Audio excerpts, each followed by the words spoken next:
The first thing you should do when you're opening up a new Google Analytics account is to configure goals. Why are they so important when Google Analytics already tracks a lot of things by default, like page views or where the user actually came from?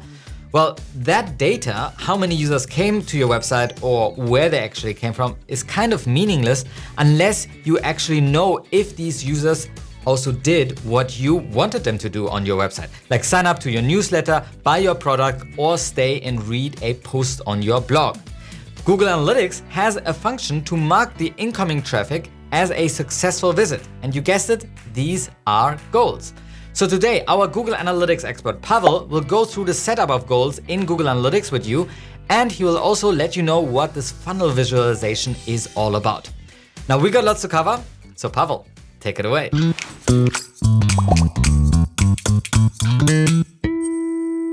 Thanks, Julian. Hello everyone, this is Pavel, and today's topic is about goal setups in Google Analytics. In order to do that, we have to go to admin section, which is by clicking here, and here we are. There's a dedicated tab to it in admin section is by clicking here on goals.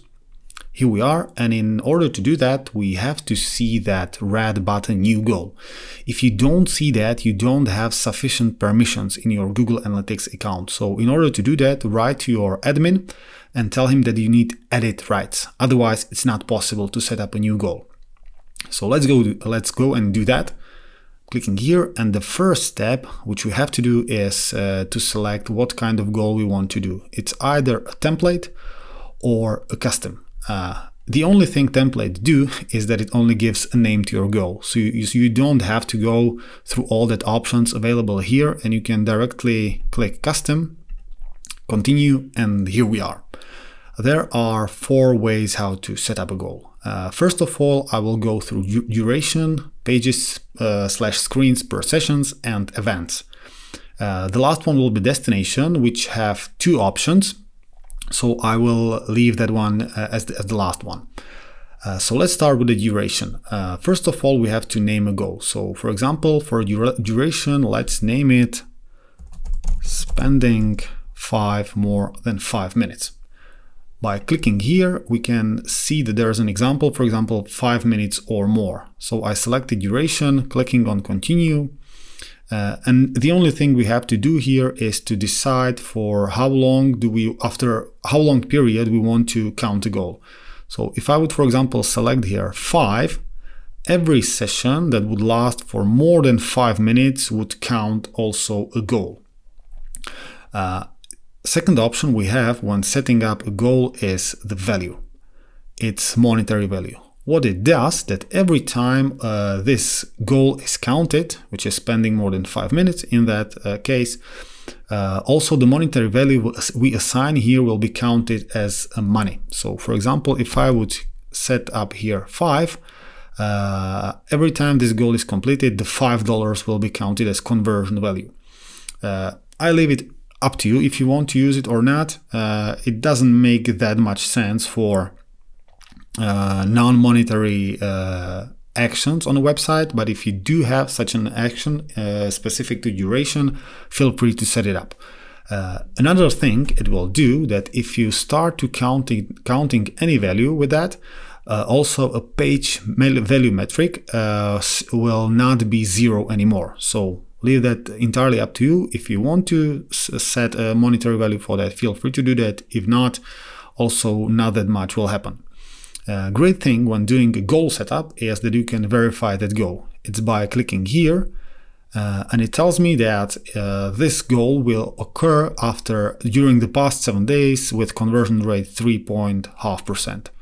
So if I would now click save, from that moment on, the counts for the volume of conversions and then conversion rate will be counted. This is important to remember. It does not work retroactively, only from the moment you set it up to the future. So unfortunately, it doesn't work in the past. So that was the first way how to set up a goal. I will now click here to edit and select a second option. So let's name it, for example, pages per screen. Let's say 3 pages per screen. Sorry, per session, not screen. And selecting this type of goal, and clicking continue. And very similarly as in the case of duration, we only have to decide what is a conversion for us. So let's assume I will click 3. Similarly, I can set a value for that. I will not do it here. And again, re-verifying the goal, which conversion rate in this case would be 4.65. This is actually a very nice feature. It just gives you the feeling whether the value you decided to choose for every goal type actually makes sense. You probably don't want to have conversion rate like 0.01 and neither like 55%, right? It's always something between like 1 and 10%. This is something that actually makes sense. So this was the second case. Again, if I would click now, from that moment on, the conversion volume will be counted. So the third option here is event. As is very nicely explained here, it's, for example, every time someone would, for example, play a video on your website, or filled in a contact form, or downloaded a specific PDF, and so on and so on. As you probably know, there are like hundreds or maybe even thousands of events you can measure to Google Analytics, and based on that event you can also set up a goal. So I will show you a simple example. I will go here to the report of events to show you some of them. I'm opening that in new tab because I don't want to do all that configuration of the goal again, but here we are. I'm looking on the events I'm measuring to my Google Analytics account. So as you can see, I have here a specific event which is called form send, and I'm sending that event to GA only in the moment that some user successfully sent me a message, and I'm measuring that as an event. And if I would want to set a goal based on that, I decided to set that specific type of event as a goal, and I will click continue, and here I have to fill in the exact parameters from the event dimensions we have: category, action, label, value. So in my case, the event category is form sent. I can use event value as a goal value if I want to. It's not that case, and again I will click re-verify. Okay, sorry. So I have to use it as a conversion value. I will re-verify the goal, and I can see that conversion rate is 2.33% during the past 7 days. Again, if I would click right now save, I would start measuring that goal from the moment on.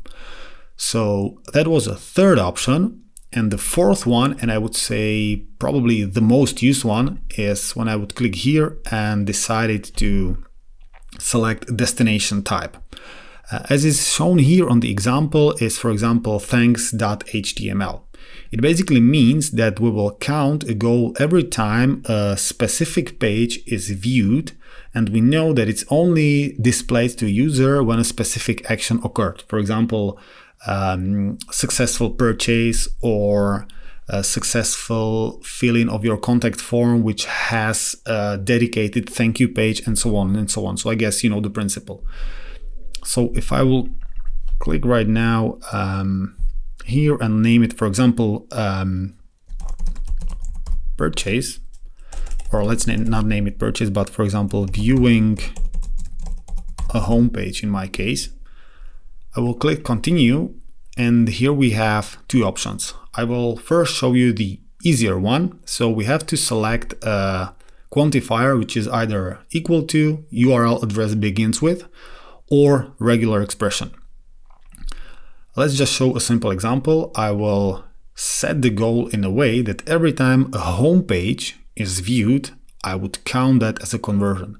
It's probably not something you want to set as a goal. Maybe you do, but normally it's a thank you page after a purchase. This is the very common case, but let's not use homepage also in your case. So if I would re-verify it right now, I can see that this conversion rate is 16%, right? It's quite a lot since we set it up as a viewing a homepage.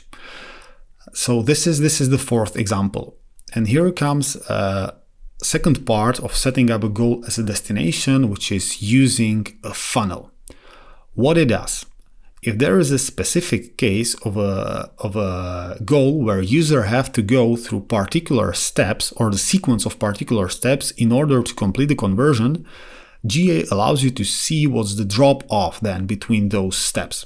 And for that goal, I will switch to Google Merchandise Store, Google Analytics, because they have a very nice example of such a goal.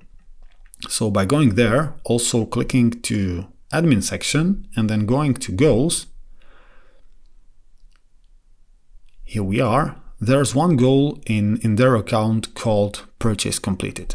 And I will go here to the goal details.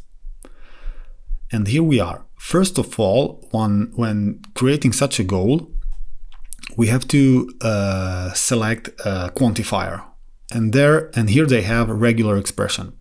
What is important to remember is that the quantifier you select here applies to all of the steps you then decide to fill in. So it doesn't mean that regular expression applies only to the final page. It's not the case. So this is a very nice example as said from their eShop, where user has to go through 4 steps before there's a thank you page. So it's a card and billing and shipping, payment, review. For every step, we have to type in the URL address, but again, remember that once we select regular expression, we use here a syntax of regular expression. And there's one more thing which is here, and it's required. I will explain what this one means later on once we look to the report, but if you can decide if you want to count conversions for the funnel only in the moment when the user is going through all the steps before completing a conversion or not. So this is what it does. So this is the second way how to set it up. In both ways, we would count the same volume of conversions, whether we decide to turn funnel on or not. But what we will see as an extra information is what's the drop off between those steps. This is what we will see. So where is then now? First of all, going to look on the regular goals as we described them in the first part. Once we set up a goal, we can then see them on many places in Google Analytics. I will go to probably the very simple one you're familiar with, going to the report of all traffic and source medium. And if I scroll to the very right, I can see here the part of conversions. And from the moment I set a goal, I can see it here. And for example, selecting here engaged users, which is another goal Google has, I can see the volume of conversions and also a conversion rate. So this is the simple view. And what I wanted to show you as the last thing is seeing here that funnel part. I have to go to conversions goals, and there's a dedicated report to that called funnel visualization. And if I go here and select that goal, sorry, I have to scroll down a bit, which is purchase completed. If you remember, there were 5 steps: cart, billing and shipping, payment, review, and purchase completed. So in the standard report, you would only see the total volume of conversions, whereas setting that goal as a funnel, we can see also was the drop off between various steps. So what we see here, about 8.2 thousand of people, sessions, made it to cart. Then 42% of them proceeded to the second step, which is billing and shipping, about 3,500, and so on and so forth. And in the end, almost or nearly 2,000 people completed, which tells us that the funnel conversion rate is 23.3%. This is 1,900 divided by 8,200. This is the funnel conversion rate. This is a great report, especially if you want to do some conversion optimization in order to reduce the drop off between the various steps. The extra information is here on the very right side. Let's break it down for the first step. It tells me that out of 4.7 thousand sessions who did not make it to next step, 1.2 thousand of them exited or ended their session exactly in that step of conversion funnel. 900 of them went to basket page, 800 to sign in, and so on and so forth. It allows you to deeper understand what happened to user who did not make it to another step. You can also try to find out whether you won't spot specific loops that people are constantly going back to specific page, which can be exactly this case, because as we can see, quite a lot of people are going to basket.html from this first step and also from the second step. So this is the extra information this report provides you. I will now go back for a second back to configuration to again repeat important thing. I'm going here and I want to speak, I wanted to go to this one and see the goal details. Here I am, about the required field. It does not mean that it will count the conversion only if a user went through all of these steps. The total volume of conversions we see for a particular goal, for example in the source medium report, will be also counted if a user finds a way how to complete a conversion without going through these steps we defined here. It will be also counted. But if you're looking to a funnel report, it will show you only the conversions which occurred going through all of these steps. And I will show you right now what I mean. This is also the case in Google Merchandise Store, where user definitely does not have to go through all of these steps.